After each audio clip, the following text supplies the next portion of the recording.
지난 한 해 우리가 되돌아보면 국내외적으로 정말 여러 가지 많은 일들이 있었던 다사다난했던 해였음을 아무도 부인하지는 않을 것입니다. 한 해가 지나고 새로운 한 해가 시작되게 되면 우리가 많은 계획들을 세우게 되죠. 신앙적으로도 금년에는 정말 내가 하나님 앞에서 이렇게 살겠노라고 헌신을 다짐도 하고 결단도 하게 됩니다. 그런데 여러분, 이제 2014년 한 해가 다 지나가고 이제 뭐 한 20분 정도밖에 되지 않았는데 지난 한 해 살아보니까 어떻습니까? 여러분이 계획하고 계획했던 그런 일들이 다 이루어졌나요? 정작 한 해를 지내놓고 보면 모든 것이 생각대로 되지는 않았던 것 같습니다. 그럼에도 불구하고 우리는 또다시 2015년 새해를 맞이하면서 많은 계획을 또 세우지 않을 수가 없습니다. 그런 우리를 향해서 오늘 본문에 보시면 하나님께서 이렇게 말씀하고 계십니다. 본문 8절 9절에 보시면 내 생각은 너희 생각과 다르며 내 길은 너희 길과 달라서 하늘이 땅보다 높음 같이 내 길은 너희 길보다 높으며 내 생각은 너희 생각보다 높으니라. 이 말씀을 제가 가만히 묵상하면서 분석을 해보니까 한 세 가지 중요한 의미가 담겨져 있었습니다. 첫 번째 하나는 나보다 하나님께서 나를 더 잘 알고 계신다는 것입니다. 그 다음에 두 번째는 나를 위한 내 생각보다는 나를 위한 하나님의 생각이 더 높고 더 깊다는 말씀이고, 그 다음에 세 번째 이 말씀 속에는 내가 지금까지 살고 있던 잘못 살아왔던 것을 모두 다 청산하고 하나님께로 돌아오면 이제부터는 오직 하나님 중심으로 살아가기 때문에 주님만 의지하고 주님만 믿고 살아가게 되면 하나님께서 긍휼히 여겨주시고 도와주실 것이라고 하는 이런 약속이 이 말씀 속에 담겨져 있습니다. 주 2015년 새해는 반드시 성공적인 인생을 살아야 되겠는데, 그러면 우리가 어떻게 해야 될까? 이 시간 우리에게 주신 이 말씀 안에 답이 들어져 있습니다. 그러므로 오늘 이 말씀을 통해서 여러분이 답을 얻으시고 주 2015년 내년 한 해 정말 성공적인 삶이 되시기를 주의 이름으로 축원드립니다. 첫째, 하나님의 뜻이 아닌 길에서 돌아서야 됩니다. 미국 사람들의 경우에는 보면 이제 연말이 되면요, 가정에서는 뭐 집안을 정리를 합니다. 그리고 또 비즈니스 같은 경우에도 보면 뭐 박앤세일로 재고를 정리하게 되죠. 그리고 그럼에도 불구하고 남아도는 물건은 구제 기간에 넘기게 됩니다. 제가 어릴 때, 그러니까 뭐 참 오래된 이야기인데, 어릴 때만 해도 뭐 한국 시골에 가면 요즘과 같은 사우나라든지 그런 목욕탕이 없지 않았습니까?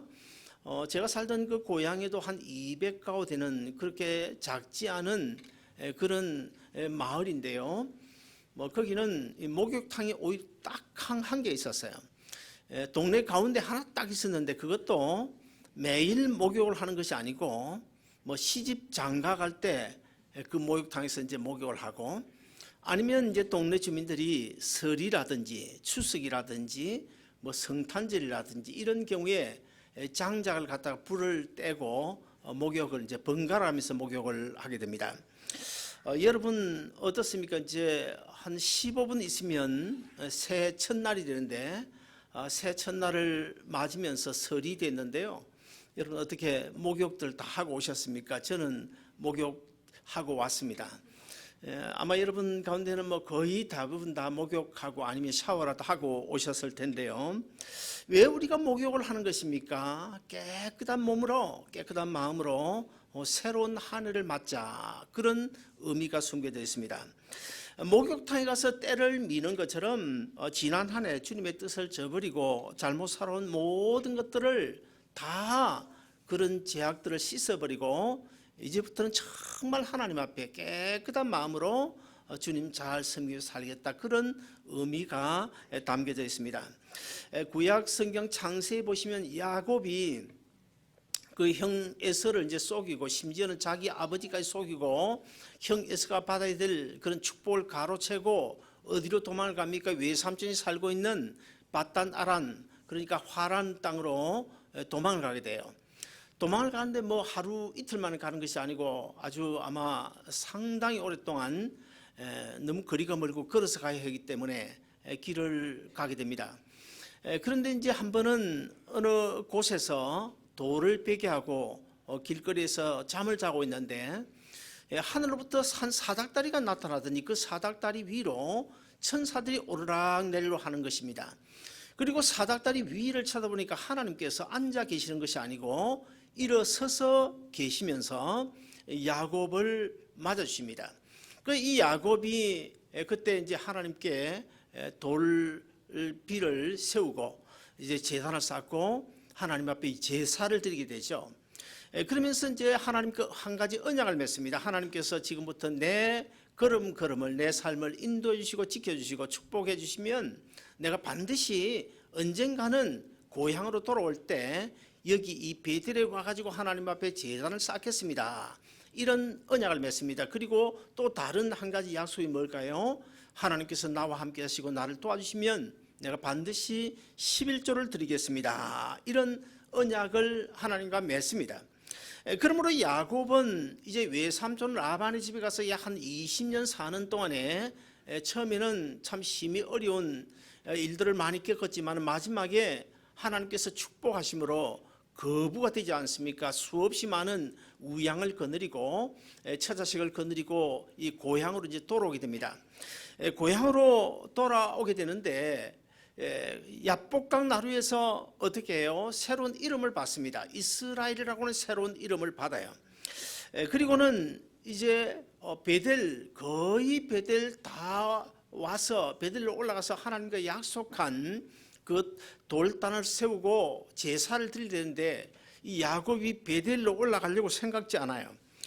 그만 세겜을 비롯해서 제약 세상에 그냥 머물려고 자꾸만 머뭇거리고 있습니다. 그때 하나님께서 야곱에게 나타나셔서 이렇게 말씀하십니다. 야곱아, 더 이상 머뭇거리지 말고 베델로 올라와서 나에게 제단을 쌓아라. 20년 전에 내가 도망갈 때 나와 약속을 하지 않았느냐? 그런데 왜 너는 그 약속을 지키지 않냐고 세상에, 제약 세상에서 지금 머뭇거리고 있는 것이냐? 이렇게 하나님께서 야곱에게 책망을 하십니다. 그래서 이제 그런 상황 속에서 어떤 일이 벌어지게 됩니까? 세겜에서 야곱의 딸 그 디나가 강간을 당하는 그런 어려움을 당하죠. 그때 이제 야곱이 뉘우치고 베델로 올라가게 되는데 베델로 올라갈 때 이 야곱이 그냥 올라가지 않았습니다. 이제 모든 그 가지고 있던 우상, 미신 이런 것들을 다 버리고 그 다음에 새 옷으로 갈아입고 목욕을 하고 몸을 정결하고 그렇게 해서 이제 베델로 올라가서 하나님 앞에 제사를 드리게 되는데 창세기 35장 8절까지를 보시면 그 사이에 전개되고 있는 사건들을 보시면 분명히 야복강 나루에서 이스라엘이라고 하는 새 이름을 주셨음에도 불구하고 하나님께서 그로부터 베델에 올라가서 제사를 드릴 때까지는 이스라엘이라는 이름을 부르지 않습니다. 계속 야곱이라고 이름을 부르고 있어요. 그런데 드디어 이제 창세기 35장 8절에서 야곱이 그 베델에 올라가서 하나님 앞에 제사를 드리고 난 뒤에야 하나님께서 처음으로 야곱에게 주신 새 이름 이스라엘이라고 이름을 불러주시고 거기서 엄청난 그런 큰 축복을 하시는 장면이 거기에 나옵니다. 지난 한 해 우리 한 사람 한 사람에게 주신 약속이 하나님의 약속이 있어요. 그리고 주님께서 우리에게 원하시는 우리 한 사람 한 사람의 그 삶의 방향이 있습니다. 여러분은 어떻습니까? 지난 한 해 하나님께서 나로 하여금 어떻게 살기를 원하셨다 이런 거 생각해 보셨나요? 그리고 또 하나님께서 원하시면 내가 그렇게 살아야지 그렇게 생각하고 지난 한 해 그렇게 살아오셨습니까? 아마도 어쩌면 여러분들이 하나님이 원하시는 방향은 오른쪽인데 오른쪽으로 가지 아니하고 왼쪽으로 가면서 산 사람도 있었을 것이고 또 하나님을 잘 섬기면서 주님께서 특별히 맡겨준 사명이 있었을 텐데 그 사명을 저버리고 내 고집, 내 정욕대로 살아온 사람들도 분명히 있을 것입니다. 그런데 구약 성경 학개서 1장 5절을 보시면 학개 선지는 하나님을 떠나서 살아온 이스라엘 백성들을 책망을 하고 있어요. 너희가 지난날 어떻게 살았는지 너희 소위를 하나님 앞에 한번 살펴봐라, 이런 책망을 하십니다. 어떻게 책망하는가 하면 지난 한 해 너희가 어떻게 살아왔는지 자기 소위를 살펴볼지니라. 이런 주님의 책망이 비단 이스라엘 백성들 뿐일까요? 제 생각에는 오늘 우리 아름다운 동산교회 이 자리에 계신 저와 여러분에게도 이런 책망을 어쩌면 우리 주님께서 하고 계시지 않을까, 그런 생각이 들어집니다. 예레미야서에 보면 하나님이 이스라엘 백성들을 향해서 한두 군데가 아니에요. 계속해서 너희가 내게로 돌아오라, 너희가 내게로 돌아오라, 너희가 내게 돌아와서 회개하라. 그리하면 내가 너희에게 복을 주겠고 내가 너희에게 함께하겠고 내가 너희를 사랑하겠다고 여러 군데에 걸쳐서 계속 그런 말씀을 하고 계십니다. 우리가 찬송가에도 보면 그런 가사가 있지 않습니까? 어서 돌아오, 어서 돌아만 오. 지은 죄가 아무리 무겁고 크기로 주 어찌 못 감당하고 못 받으시리요. 우리 주의 넓은 가슴은 하늘보다 넓고 넓다. 이런 찬송이 있지 않습니까?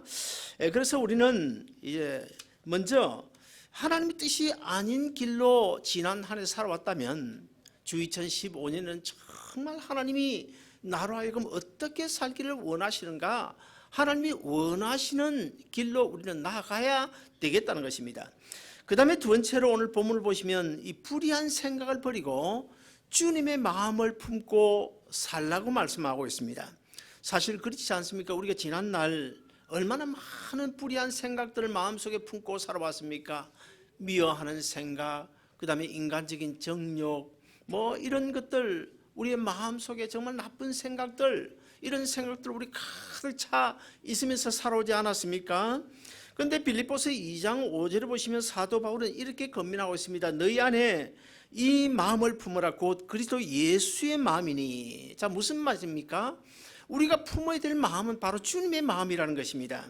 어떤 것이 주님의 마음일까요? 자기를 비어 종의 형체를 가지시고 이 땅에 인간의 몸을 입고 오셔서 우리 대신 십자가에 죽으신, 정말 땅 소리까지 낮아진 그 겸손하신 주님의 모습, 그 주님의 마음을 우리의 마음속에, 가슴속에 품고 살아가는 것입니다.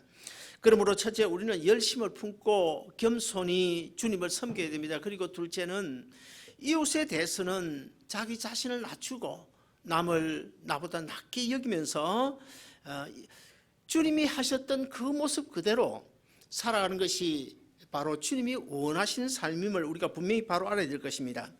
우리가 인생을 살다 보면 참 여러 가지 힘들고 어려운 때가 있지 않습니까? 세상살이 힘들어서 정말 지쳐 쓰러질 수밖에 없는 그런 때도 있어요. 그런 때에는 우리가 무엇을 생각해야 될까요?